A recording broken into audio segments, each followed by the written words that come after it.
트럼프 대통령이 영국과의 관세 협상을 타결해 각국과의 협상 타결이 줄을 잇고 트럼프 관세 정책도 명확하게 조정될 것으로 보입니다. 트럼프 행정부가 에너지 효율을 높이는 가전제품 등에 표시해주는 에너지 스타 프로그램을 폐지키로 했습니다. 워싱턴 DC에 있는 레스토랑 여러 곳에 불법 이민 다속 요원들이 급습해 조사를 벌인 것으로 나타났습니다. 트럼프 행정부가 아시아계 추방 대상자들을 아프리카 리비아로 추방하려다가 연방 법원에 의해 제동이 걸렸습니다. 트럼프 행정부가 저소득 시니어들에게 더 건강하고 신선한 식품들을 제공하면서 비용은 절감되는 새로운 방식의 식료품 지원을 제안했습니다. 시청자 여러분 안녕하십니까? 워싱턴 뉴스 투데이입니다. 트럼프 대통령이 영국과의 관세 협상을 타결해 한국과 일본을 포함하는 각국과의 협상 타결이 줄을 잇고 트럼프 관세 정책도 보다 명확하게 조정될 것으로 보입니다. 첫 테이프를 끄는 영국은 미국산 육류와 농산물, 석유, 가스와 항공기 등을 더 사주는 대신 영국 자동차에 대한 미국의 관세율은 27.5%에서 10%로 대폭 낮추는 거래를 타결했습니다. 한면태 기자가 보도합니다. 거래 기술 저자인 도널드 트럼프 대통령이 맹방인 영국과 첫 번째 관세 협상을 타결짓고 수십 개 국가들과의 관세 무역 협상들을 줄줄이 타결지을 태세를 보이고 있습니다. 미국이 우선 협상 상대로 삼은 한국과 일본 등 아시아 맹방들 중에서 한국은 조기 대선 때문에 다소 시간이 걸리겠지만은 머지않아 매듭 지을 것으로 보입니다. 도널드 트럼프 대통령은 백악관 오벌 오피스에서 전통적인 맹방 미국과 영국 두 나라에 모두 이익이 되는 위대한 거래라고 강조했습니다. The final details are being written up in the coming weeks. We'll have it all very conclusive, but the actual deal is a very conclusive one. We think just about everything's been approved. So good for both countries. This is a really fantastic, historic day in which we can announce this deal between our two great countries. 키어 스타머 영국 총리는 스피커폰을 통해 환상적이고 역사적인 날이라고 환호했습니다. 세부 협상은 지속되겠지만 대강의 합의사항을 담은 미국과 영국의 관세 협상 합의문에 따르면 양국이 서로 주고받기로 적절한 관세와 무역 균형을 겨냥하고 있음을 보여주고 있습니다. 미국의 11번째 무역 파트너인 영국은 이번 합의로 미국산 쇠고기와 돼지고기, 닭고기 등 육류, 농산물, 석유와 천연가스, 보잉 항공기 100대 구입 등으로 미국 제품을 50억 달러 더 많이 사주기로 동의했습니다. 미국은 대신에 연간 10만 대까지의 영국 자동차에 대한 관세율을 현재 27.5%에서 기본 상호관세인 10%로 대폭 낮췄습니다. 미국은 또 영국산 철강에 대해서는 25%의 관세를 적용하다가 제로 관세로 바꿨습니다. 2024년 한 해 미국은 영국에 항공기와 기계류, 석유와 가스, 농산물 등을 중심으로 800억 달러어치를 수출한 반면에 영국으로부터 자동차와 의약품 등 680억 달러어치를 수입해와 120억 달러의 흑자를 기록했습니다. 이에 따라 미국과의 교역에서 600억 달러 이상 흑자를 보고 있는 한국에게 미국은 알래스카 에너지원 개발에 대규모로 투자하고 미국산을 더 많이 사주며 방위비 분담금을 더 늘리라고 요구하고 나설 것으로 관측되고 있습니다. 미국과 중국은 마침내 이번 주말 스위스에서 관세 무역 협상에 시동을 걸 채비를 하고 있으나 145대 125%까지 올려놓은 관세율을 낮추는데 신경전과 기싸움을 벌이고 있습니다. 그럼에도 트럼프 행정부가 각국과의 상호관세를 90일 유예한 후에 영국을 시작으로 관세 협상을 타결짓기 시작해 주요 교역 파트너들과 주고받기 협상을 잇따라 타결 지으면서 트럼프 관세율도 조정되면 불확실성이 줄어들고 불경기 우려를 다소 해소해 나갈 것으로 기대되고 있습니다. WKTV 뉴스 한면택입니다. 트럼프 행정부가 에너지 효율을 높이는 가전제품 등에 표시해주는 에너지 스타 프로그램을 폐지키로 했습니다. 냉장고 등 가전제품에서 흔히 볼 수 있는 에너지 스타 프로그램은 33년 동안 소비자들의 전기료를 5천억 달러 절약하게 해준 것으로 계산되고 있다며 일부 소비자 단체들은 반발하고 있습니다. 트럼프 행정부의 에너지 정책도 전임 행정부와는 180도 바뀌고 있습니다. 트럼프 행정부는 전기차 의무화 기준을 없앤 데 이어 에너지 효율을 높이는 제품에 표시해준 에너지 스타 프로그램을 폐지할 것임을 밝혔습니다. 에너지 스타 프로그램은 EPA 환경보호처가 온실가스 배출 기준을 정한 후에 각 회사들이 그 기준을 지키면서 에너지 효율을 높이는 제품에는 에너지 스타 표시를 해주는 방안입니다. 에너지 스타 표시가 있는 제품을 구입했으면 전기료를 절약할 수 있기 때문에 제조업체들이 에너지 스타 마크를 취득하려고 가전제품 등을 만들 때 에너지 효율을 높이기에 신경 써왔습니다. 에너지 스타 프로그램은 1992년 아버지 조지 허버트 부시 대통령 때 도입해 33년 동안 인기를 끌어온 정부 표준입니다. 특히 에너지 스타 마크를 취득한 냉장고나 식기세척기 등 가전제품에서 컴퓨터 등 전자제품에 이르기까지 광범위한 제품에 부착됨으로써 미국 및 소비자들은 이 제품을 구입해 사용해 30여 년간 전기료를 5천억 달러 이상 절약한 것으로 계산되고 있습니다. 트럼프 행정부는 전기를 비롯해 클린 에너지 전환 정책에서 다시 석유 등 화석연료 위주 정책으로 복귀하면서 제조업체들을 규제해온 정책들을 폐지 또는 대폭 완화하고 있습니다. 트럼프 행정부는 제조업체들이 환경, 에너지 규제에서 벗어나도록 해주는 정책으로 에너지 스타 프로그램도 폐지한다는 방침을 세운 것으로 설명하고 있습니다.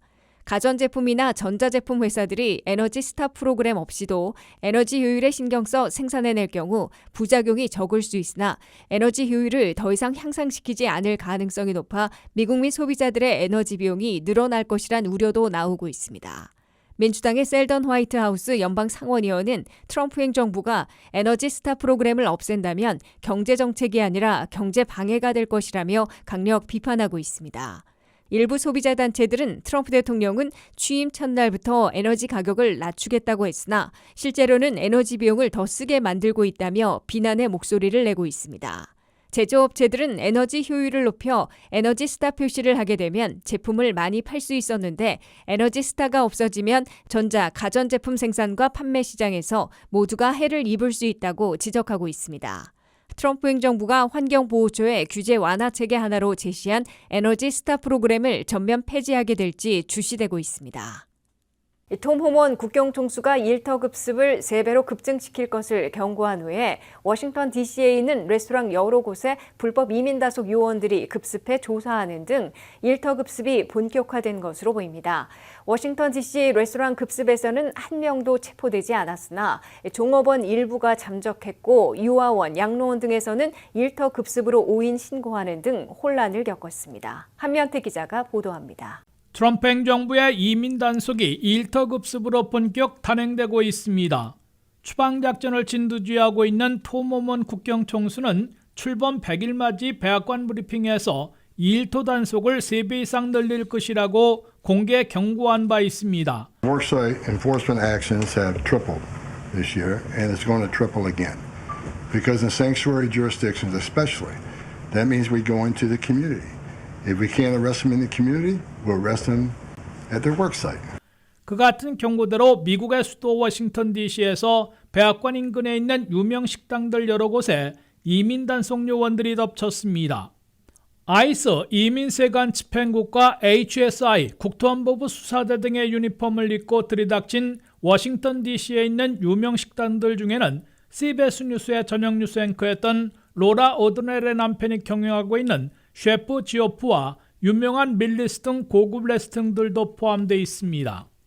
이민 단속 요원들은 셰프 지오프에는 12명이, 밀리스에는 7명이 함께 들이닥쳐 대략 90여 분간 조사하며 종업원들의 취업 자격을 파악해 비치해 놓아야 하는 이민국 I-9 폼을 제시하라고 요구했습니다.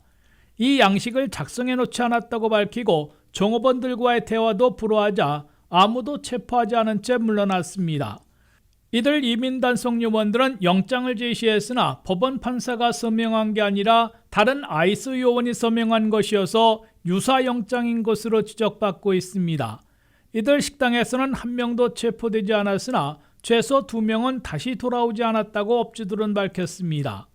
식당 업주들은 가뜩이나 영업이 안 되는데 일터 급습까지 단행해 일부 종업원들이 잠적하고 새로운 직원을 뽑기가 어렵거나 임금을 올려야 하기 때문에 음식이나 서비스 가격을 올리게 되는 악순환을 걱정하고 있다고 미 언론들은 전하고 있습니다.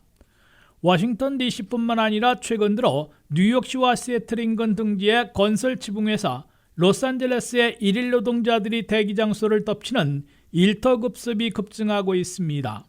불법 취업자들의 의존에 온 건설사들에 이어 식당까지 본격 덮치고 농장과 육가공 공장, 양로원과 유아원 등으로 확산되고 있습니다. 그러다 보니 주차장소에 트럭을 대고 유니폼에 마스크를 쓴 사법당국 요원들이 걸어 나오는 곳만 보아도 일터급습을 오인 신고하고 있어 큰 혼란을 겪고 있습니다. 워싱턴 DC에서는 검은 복장에 마스크를 낀 사법당국 요원들이 나타나자 인근 유아원과 놀이터에서 일하고 있는 내니들을 급습하는 것 같다는 오인 신고가 빗발쳤으며 DC 경찰이 이민 단속과는 상관없는 연방 마샬의 수배자 체포 지원이라고 확인해줘야 하는 수동까지 빚었습니다. WKTV 뉴스 한면택입니다. 트럼프 행정부가 필리핀과 베트남, 라오스 등 아시아계 추방 대상자들을 아프리카 리비아로 추방하려다가 연방 법원에 의해 제동이 걸렸습니다.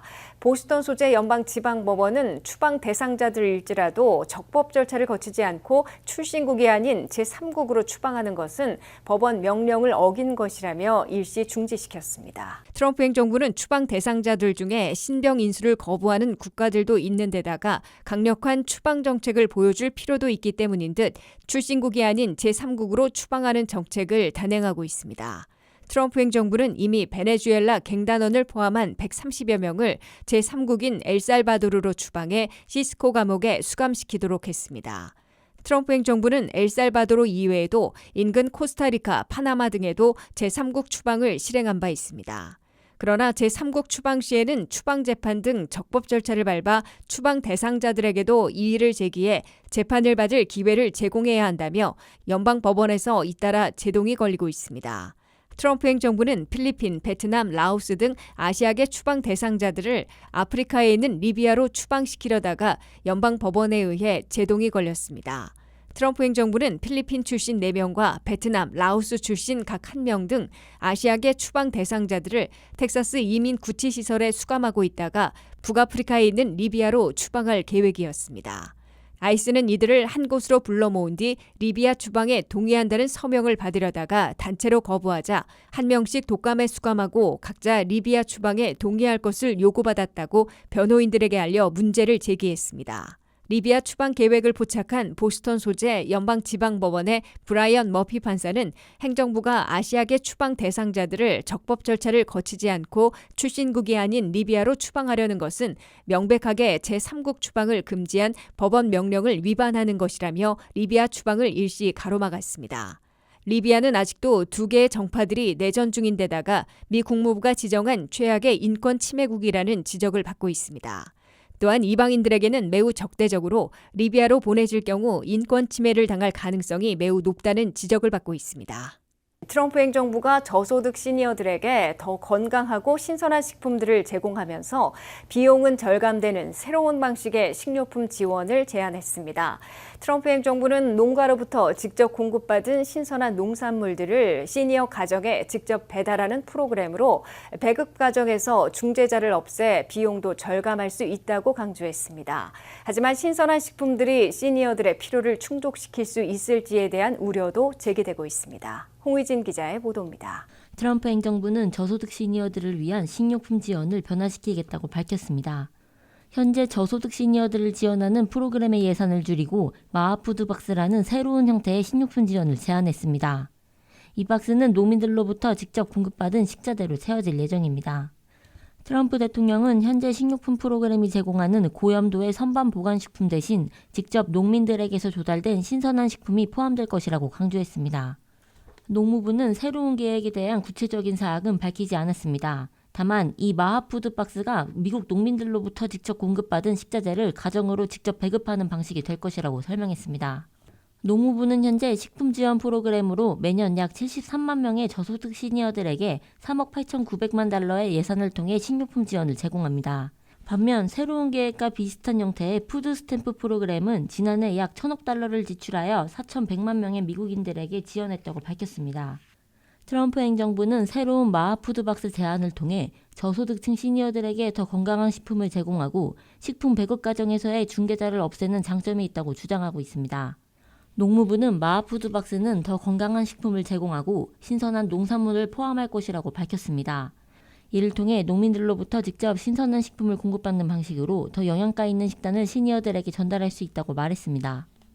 반면 몇몇 전문가들은 트럼프 행정부의 새로운 계획에 대해 신선한 식품을 직접 농민들로부터 시니어들에게 전달하는 과정이 매우 복잡하다고 지적했습니다.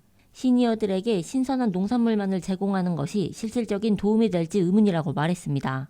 특히 시니어들은 선반에 오랫동안 보관할 수 있는 식품을 더 필요로 하기 때문에 신선한 식품이 반드시 그들의 필요를 충족시킬 수 있을지에 대한 논란이 일고 있습니다.